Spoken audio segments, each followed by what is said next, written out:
एक गांव में रामदयाल नाम का एक मेहनती और ईमानदार किसान रहता था। उसने अपनी जवानी में खून पसीना बहाकर खेत, घर और अपने 5 बेटों शंकर, गोपाल, रघु, मोहन और सुरेश को पाला पोसा। रामदयाल को हमेशा से ये उम्मीद थी कि उसके बेटे बुढ़ापे में उसका सहारा बनेंगे, लेकिन समय के साथ उनके मन बदल गए। जब रामदयाल बूढ़ा और कमजोर हो गया तो उसने अपनी संपत्ति का बंटवारा करने का फैसला किया। ये सुनकर 5 बेटे आपस में झगड़ने लगे, लेकिन किसी ने भी पिता को अपने पास रखने की बात नहीं की। इसके बजाय वे उन्हें बोझ समझने लगे। ये देखकर रामदयाल का दिल टूट गया।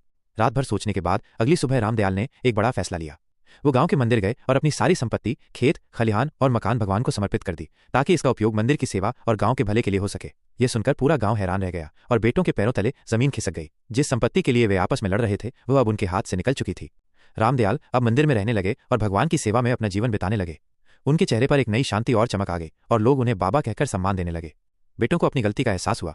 वे पिता के पास आए, माफी मांगी और उन्हें घर वापस चलने को कहा। रामदयाल ने मुस्कुराकर कहा, मैं तुमसे नाराज नहीं हूं बेटा, लेकिन हमेशा याद रखना, संपत्ति से बड़ा धन माता पिता का आशीर्वाद होता है। अगर तुम उसे खो दोगे तो जीवन में कभी सच्चा सुख नहीं मिलेगा।